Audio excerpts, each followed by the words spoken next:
Non mais la guêpe en fait, ou le frelon asiatique ou je sais pas ce que c'est pas le moment de... Sors de là. Salut et bienvenue à toi sur ma chaîne qui va parler exclusivement de plans d'intérieur. Je m'appelle Thibaut, j'ai 28 ans et c'est moi le futur chauve que tu vois dans les vidéos là. Ici, je donne des conseils, foireux ou pas, ça sera à toi de juger.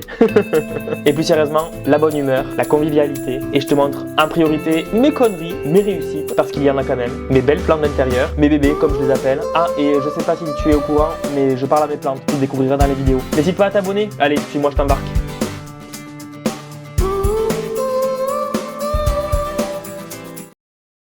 Est-ce qu'on voit le bordel derrière? Oui. Superbe. Salut Moru, j'espère que tu vas bien. Ne te vexe pas, ça fait longtemps que je t'ai pas appelé comme ça. Oui, je te juge. J'espère que tu vas bien. On se retrouve aujourd'hui puisqu'on va commencer tout doucement à aller vers le printemps. Et du coup, qui dit qu'on va aller vers le printemps dit que je vais commencer à filmer dehors. Tout doucement, hein, parce qu'il fait encore très froid. Là, j'ai quelques trucs à te montrer. J'ai quelques trucs à te montrer en intérieur toujours, mais on va très vite commencer à basculer dehors. Mais d'ailleurs, dans cette vidéo, tu verras, on va aller commencer dehors. On va commencer à aller dehors. J'ai trop du mal à parler, c'est horrible. On va commencer tout doux. On va commencer par l'Epiphremnum pinnatum variegata.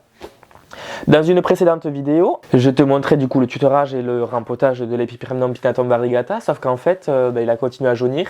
Pourquoi? Parce que en fait, on ne chauffe pas cette pièce ici, si tu veux. Vu qu'on a juste une clim réversible qui est dans le salon, on laisse les portes ouvertes pour que du coup ça puisse un petit peu se diffuser. Sauf que la nuit, on ne chauffe pas. Normal. C'est que dans cette pièce-là, on ne chauffe pas. Et du coup, l'Epiphremnum pinnatum variegata, il est en PLS. Il a continué à jaunir les feuilles. Il ressemble à rien. Je te le montre.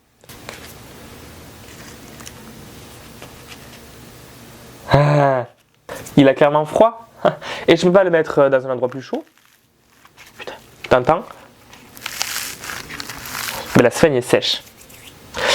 Pourquoi elle est sèche? Parce qu'en fait il avait eu trop d'eau à un moment, donc du coup je me suis dit je vais le mettre de la sphaigne pour que les racines puissent s'agripper, mais je vais pas trop l'arroser parce que s'il y a un excès d'eau, avec la gravité ça va aller dans le terreau, et si le terreau est encore trop humide, il va continuer à pourrir. Alors il n'est pas mort, puisque là il redémarre, là où il y a mon œil. Il redémarre, mais c'est pas non plus la folie. Et n'étant pas la folie, Nathaniel qui est adorable m'a donné encore 2 morceaux je crois.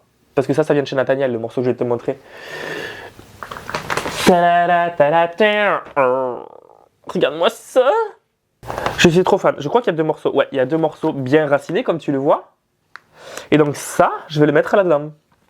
Mais je sais pas comment je vais faire, parce que de toute façon, on va pas chauffer plus que ça. Donc il va faire froid aussi. Hein. À moins que je les mette sous capote. Mais je n'ai pas de capote. Je sais pas du tout comment je vais faire. Parce qu'elle est vachement bien variegata et je trouve ça canonissime. Et ça n'a rien à voir ça avec ce que je t'ai montré juste avant. Donc je ne sais absolument pas comment je vais faire. Pour qu'il fasse un petit peu plus chaud. Je ne peux pas le mettre sous capote parce que je n'ai pas de sac plastique assez grand et je n'ai pas de boîte assez grande. Après j'ai regardé, les températures extérieures augmentent un petit peu. Donc logiquement à l'intérieur ça devrait augmenter légèrement aussi. Inch'Allah, comme on dit. Parce que j'ai plein de feuilles qui jaunissent là en ce moment. Alors là, il n'y a plus rien qui va. Bref, donc du coup, j'ai ça à réunir.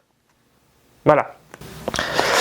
Très urgent aussi, mon chef Léra. Je vais devoir en faire des boutures et ne t'inquiète pas, Mika, je t'en donnerai parce que vraiment, je ne sais pas quoi en faire. Attends, je te le montre. Hein. Tu vas peut-être crier, hurler, pleurer, je ne sais pas. Moi, je ne sais même pas ce que je dois faire. Hein. La couleur des tiges t'indique que ça pue du cul. Il a gelé, tout simplement. Et en fait, il continue à tomber régulièrement des feuilles. Ah, tu vois ça là? Tada! C'est une feuille qui est tombée parce qu'en fait, il a gelé. Pourquoi il a gelé? Parce que je l'ai rentré beaucoup trop tard. Dans la vidéo du gel horreur des bégonias, à un moment, j'ai fait un passage où je dis « Ah, mon chef Léra !» mon chef Léra !» Il est en piteux état. Et le gel continue à remonter puisque du coup la tige noircit et il reste les apex, je sais pas comment on dit, les parties terminales qui persistent à être vertes, mais c'est pas la fête chez Paulette. Il n'y en aura clairement pas. Je te montre. Hop, hop, hop, hop, hop. Tu vois, c'est vert encore, hein, mais plus on va vers le bas, ça c'est la seule tige la plus verte, hein, parce qu'après tu peux voir derrière. Tu vois, c'est noir et ça remonte. Ben, j'essaie de cadrer, c'est compliqué. Et ça remonte, donc je vais devoir tailler et mettre les morceaux dans l'eau. Voilà, c'est dommage, il était grand, hein. Mais il repartira de zéro, hein. Tant pis. Donc ça, c'est à faire aussi. Ah, mais ce n'est pas fini. Non, non, non, non, non, non, non. J'avais des boutures dans l'eau de Monstera, de Bégonia, Comte de Miribel et de Syngonium Batik qui avait perdu les varigations, comme le Syngonium Morito. Est-ce que je vais en foutre partout? Oh, il y a des chances. Eh ben, j'ai pas mis de l'eau partout, tu vois. On s'améliore. Ça, je sais pas si c'est le Morito ou le Batik.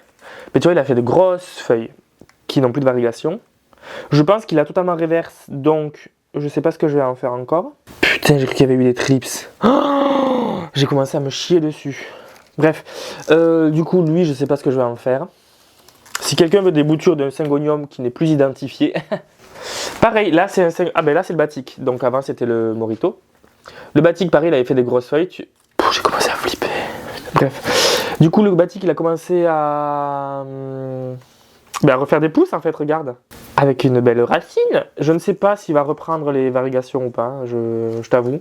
Mais si quelqu'un veut du Batik qui reverse et qui peut potentiellement revenir. Toujours pareil, à Toulouse, c'est mieux, hein, bref. Là, on va rentrer dans le vif du sujet. Donc, tu sais, mon Bégonia, Comte de Miribel. Il a jeté. Bon, il est toujours pas reparti. Oui, on aurait dû le chanter comme ça. Il n'est toujours pas reparti. Mais j'avais sauvé une bouture dans l'eau. Et il y a même une cliente, j'en ai parlé pour je ne sais plus quelle raison. Elle m'a dit qu'elle m'en donnerait parce qu'elle a des boutures à faire et qu'elle veut pas s'en débarrasser, mais éviter d'avoir trop de boutures. Il y a des clients, mais cœur sur vous. Du coup, la bouture, elle est là. Tu vois l'enracinement. Et pourtant, c'est un morceau quand même assez gros, hein, en bouture. Donc lui, directement dans le terreau très bientôt, très bientôt. Ah oui, parce que mon bébé, j'ai pas envie qu'il meure. Non, non, non, non, non, non, non. J'avais une bouture de Monstera, je ne sais plus pour quelle raison je l'avais. Mais toujours est-il que j'ai une bouture de Monstera qui est dans l'eau depuis plusieurs mois et qui est en train de me faire une feuille. Alors, la bouture de Monstera était en piteux état, je précise. Voilà l'enracinement, qui est pas mal, plus la feuille ici. Donc ça c'est cool, et elle, je vais la mettre avec la grosse mémère. Au final, je devais la donner, mais au final, la personne ne se manifeste plus. Et c'est pas une fois que je l'aurai mis en pot qu'elle va devoir se manifester, je précise. Alors là, en intérieur, il y a quand même 3-4 choses à faire, mais qui ne sont pas la priorité. La priorité, là, ça va être très rapidement l'extérieur, puisque j'ai tout laissé à l'abandon. Mais quand je dis à l'abandon, c'est que je ne suis pas allé pendant l'hiver, hein, clairement pas, ni pendant l'automne. Il y a des plantes qui crèvent de soif, et là, on va commencer à recenser tout ce qu'il faut faire dehors. Je vais commencer à nettoyer, parce qu'il y a du nettoyage à faire, en veux-tu, en voilà. Mais j'aime trop, tu sais, quand tu laisses traîner le bordel dehors, entre guillemets, que tu dois tout refaire nickel et tout. Le avant-après, je trouve ça ultra satisfaisant. C'est un peu chiant à faire, mais j'aime bien. Non mais tu sais quoi? Les boutures que je viens de te montrer, elles vont rester dans l'eau pour le moment, parce qu'en fait, j'ai pas du tout la foi de les mettre maintenant dans le terreau, parce que je ne sais pas du tout comment je vais m'organiser encore. Mais on va surtout commencer l'extérieur, rapidement, parce que j'ai trop hâte, en fait, tout simplement. Allez, à de suite!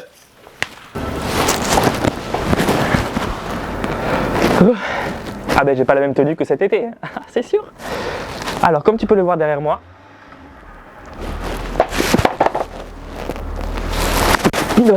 pardon, comme tu peux le voir derrière moi,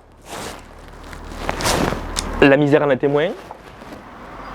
C'est rude dehors, il fait froid, il doit faire 4-5 degrés, non peut-être pas un peu plus je pense, mais en tout cas, ah ben il y a des plantes, elles ont pris très cher. Très cher, essentiellement les plantes grasses, mais il y en a qui s'en foutent parce qu'il y en a qui fleurissent, on le voit là. Bref, par contre il va falloir que j'en arrose beaucoup. Les plantes grasses, je ne les ai pas arrosées une fois de l'hiver. Et c'est comme ça qu'il faut les entretenir normalement. Là ce que je vais faire, c'est que je vais te montrer l'état de la terrasse, tu vas pouvoir me juger allègrement, mais après tu vas voir la transformation. Parce que du coup je vais nettoyer, je vais pas rempoter maintenant, mais je vais arroser s'il y a besoin, je vais tailler, je vais bref, je vais essayer de tout retransformer pour que ce soit plus présentable. Parce que tu comprends bien que je n'allais pas faire ça en plein hiver quand il faisait de la neige, hein, et que j'aurais pu choper la mort. Et je pense qu'il n'y a pas vraiment de dégâts irrémédiables ou irréversibles, je ne sais pas quel mot il faut choisir dans ce cas-là. Il y en a peut-être qui sont en train de dire adieu, mais ça me fera de la place pour d'autres. Ben c'est parti.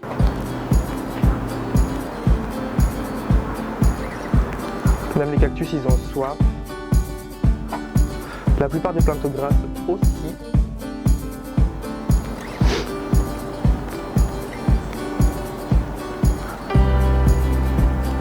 On va pas commenter son état à elle. Il faut que je m'en occupe très sérieusement. Bon là c'est le bordel parce que j'ai décalé pour pouvoir m'installer.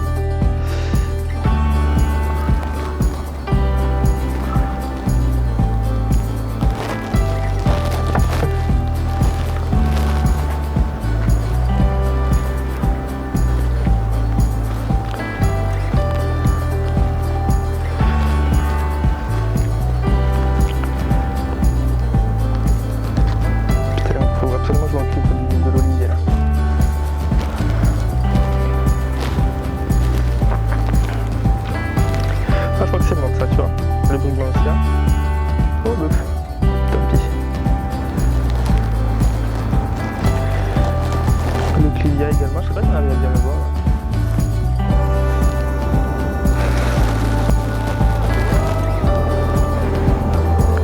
Les fusaines qui ont soif, très soif. Et puis là-bas, c'est à l'abandon totalement, mais bon, il va falloir que je m'en occupe. Donc tu vois un petit peu l'étendue des dégâts. Ah non, je t'ai pas montré le rosier aussi. Il a pris cher. Très cher. Est-ce qu'il va repartir? Oh, on verra.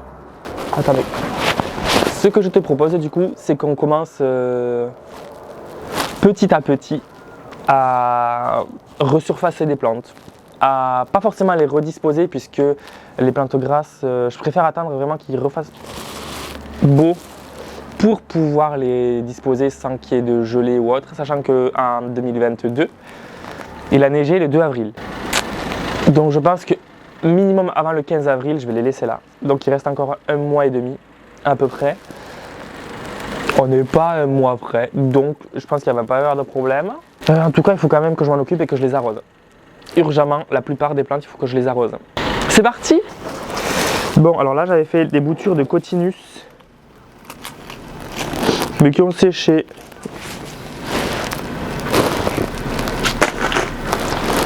Elles n'avaient pas raciné du tout. Et si je gardais le terreau peut-être? Ah, ça c'est la bouture d'Aéonium que j'avais volée en Corse. Regarde-moi ça. Elle est pas trop mims. Et apparemment, elle va même commencer à faire des petits... Attends. Apparemment, elle va même commencer à faire des petits rejets sur le côté. Je sais pas si tu en vois. L'Ostro Cylindropuntia, tu vois, aussi volé en Corse. Qui va carrément bien. Mais comme tu vois, il flétrit un petit peu les pseudo-feuilles en bas. Donc il va falloir que je l'arrose. Alors. Ça...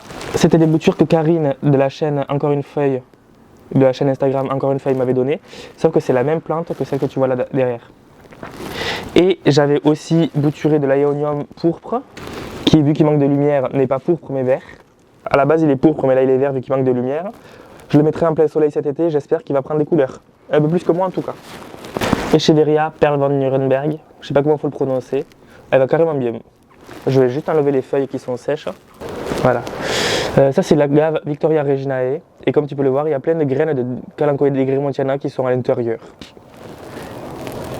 qui ont même commencé à germer sur la plante. Bon alors lui je pense que je vais devoir le bouturer. Griffe de sorcière ou Carpobrotus. Je crois que je l'ai oublié un petit peu trop longtemps sans eau et il n'a pas trop kiffé. C'est une plante qu'on m'avait ramenée de Corse, je suis deg. Peut-être qu'elle n'est pas morte mais je vais devoir la bouturer je pense. Bon, une agave classique. Il va falloir que je lui donne à boire parce que les feuilles commencent à être bien flétries. Là, une aloe. Voilà, pareil, il va falloir que je m'en occupe sévèrement puisque elle me fait des rejets en dessous. Et en fait, elle n'a pas trop kiffé d'être dehors en pleine pluie. Tu le vois, le bout des feuilles, ils ont brûlé et tout. Donc, il va falloir que je m'en occupe très rapidement. Ça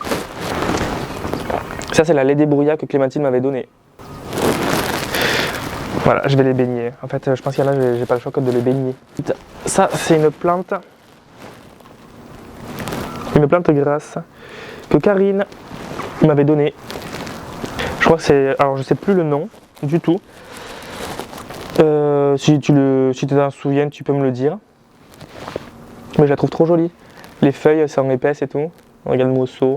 Ça, c'est un Jacobinia carnea qui qui a pris très cher mais qui va repartir puisque je vais m'en occuper très rapidement.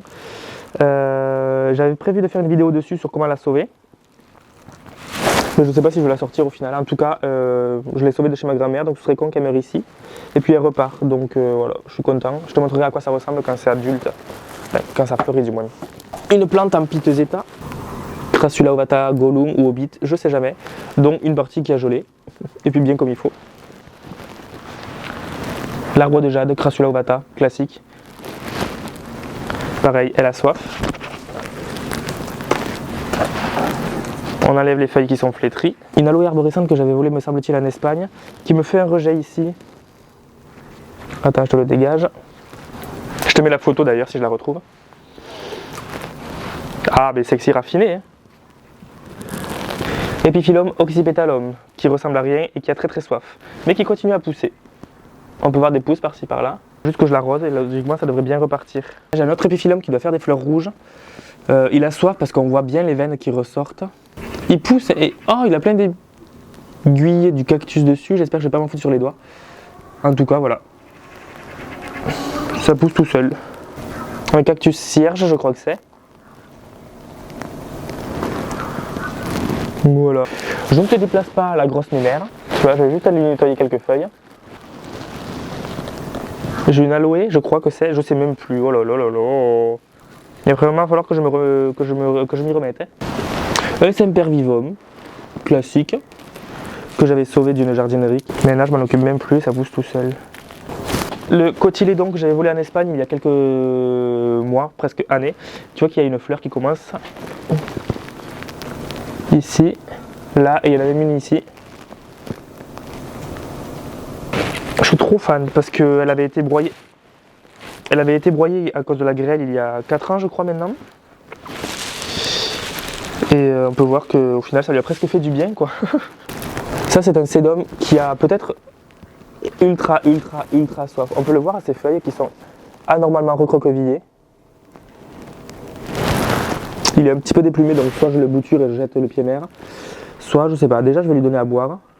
Ça va lui faire du bien, je pense. Donc tu as le figuier de Barbarie ici. Attends, tu as le figuier de Barbarie ici et tu en as un autre qui est derrière. Opuntia tuna, je crois que c'est. Derrière le Kalanchoe degremontiana qui en fout partout. Donc je nettoie tout ça, tout le coin au sol parce que c'est le bordel. Et je reviens vers toi.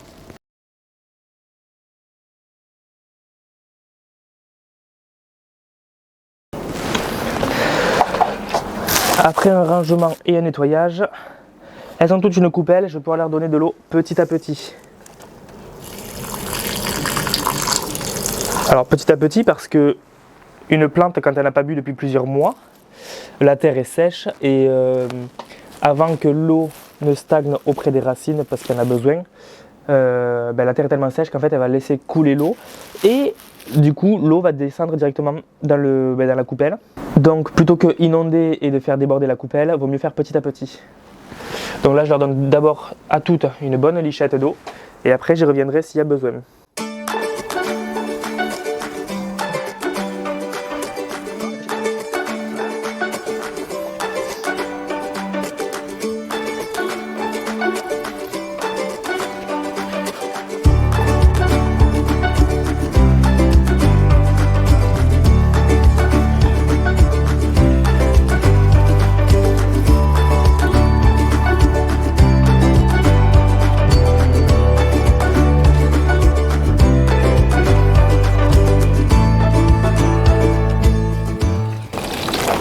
En temps normal, il ne faut pas laisser d'eau dans la coupelle pour les plantes grasses pour pas que ça pourrisse. Mais là, vu qu'on va reprendre progressivement les arrosages, j'hésite pas à leur mettre un fond d'eau dans la coupelle, puisque du coup, elles ont besoin de boire. Hein. Attends, j'ai pas regardé la météo. Parce qu'en fait, il faut faire attention aussi que la météo n'annonce pas des gelées. Parce que si elle annonce des gelées, de l'eau plus du gel, mauvaise combinaison. Non, c'est bon. Putain, ça remonte vachement en plus. Là, on est le 5 mars. Minimum 0 degré la nuit. J'ai peur qu'il y ait des grosses gelées d'annoncer plus tard. Mais toujours est-il que là, ça va leur faire du bien déjà de boire. Hein. Je leur remets une lichette et je te montre après. Oula, désolé du gros plan. Alors là, je vais continuer parce qu'il y a du géranium, du kalanchoe, du sédum encore à s'occuper. le géranium, du sédum, du kalanchoé, etc., etc. Tout ça à nettoyer, à tailler, à arroser, comme pour elle en fait.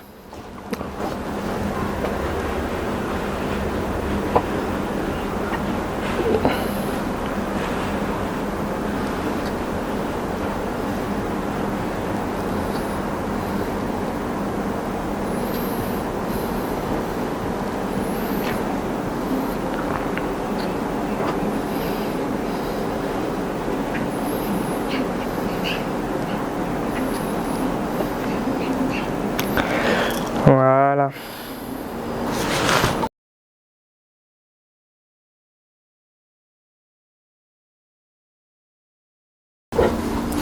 Du coup, le géranium, je l'ai nettoyé, je le fais baigner. Pareil pour le kalanchoé. Alors, comme tu le vois, le kalanchoé, il a pris très cher. Par contre, il est en train de fleurir. Alors, je vais pas lui couper son élan de floraison, même si c'est pas la vie qui m'en manque. Mais au moins, je vais le faire tremper, lui redonner du terreau un petit peu plus tard, une fois qu'il aura bien bu. Pareil pour l'autre qui est ici et qui a une fleur, enfin même deux fleurs qui sont assez grosses, qui vont pas tarder à fleurir. Il va ressembler à rien pendant quelques temps, mais je pense qu'ils vont se retaper sans trop de difficultés. Elle, je l'ai taillée, elle ressemblait à rien. Je la fais baigner. Et pareil pour ces tout petits bébés. Ensuite, là, on est dans le couloir de l'olivier, comme tu le vois. C'est là où il y a les jardinières de légumes à la base. Salade, fraises, tomates. Voilà. Du coup, je vais les nettoyer. Le terreau qui stagne depuis plusieurs mois dans les pots par-ci par-là, je vais l'étaler dessus comme ça, je sais pas où le foutre, déjà de 1. De 2, ce sera du recyclage. Et de 3, il n'y a pas de 3. Juste, il y a le Carpobrotus. Je suis désolé si tu entends le vent, logiquement, je crois pas trop. Le Carpobrotus, par contre, je ne sais pas du tout si je peux le multiplier facilement ou pas. On verra. J'essaierai de me débrouiller. Du coup, je vais nettoyer tout ça, nettoyer les fraises aussi parce qu'elles sont dans un piteux état, comme je t'ai montré au début de la vidéo. Arracher les pieds de tomates.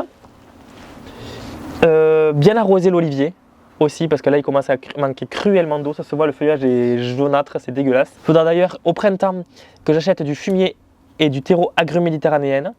Comme ça, j'en mettrai un petit peu à toutes les plantes, là, le fusain, du fumier. Cordyline agro-méditerranéenne plus fumier. Olivier agro-méditerranéenne plus fumier. Palmier fumier, je dirais juste. Le buis fumier. Et le phénix fumier et agro-méditerranéenne. Voilà. Allez. J'ai une poubelle, oui. À de suite.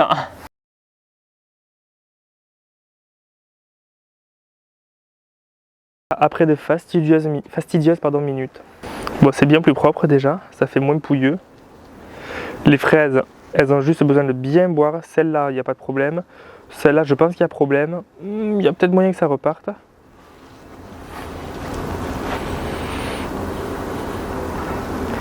Un bon arrosage à l'olivier, mais bon, ça, je vais pas te le montrer, c'est un peu inutile, on s'en fout. Et maintenant, tout le reste.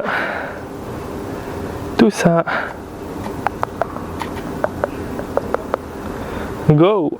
Après une petite pause, du coup, là je vais continuer tout ce qu'il y a derrière moi, qui est sur le côté, tout ça. J'aurai peut-être pas le temps de faire le recoin là-bas. Ça presse pas, c'est pas ce qui est le plus urgent, entre guillemets. C'est déjà de débarrasser tout le bordel qu'il y a. Et Dieu sait qu'il y en a. En tant que plat addict, j'accumule toutes les merdes possibles et inimaginables, dans l'espoir de transformer ces merdes-là justement au service des plantes. Que ce soit des pots de yaourt pour bouturer, etc. Enfin bref, j'en fous partout. Maintenant, il faut assumer. Dans tous les cas, je vais tailler ce qui doit l'être, jeter ce qui doit l'être, nettoyer, engueuler les voisins parce qu'il y a des enfants qui hurlent. Et puis voilà quoi.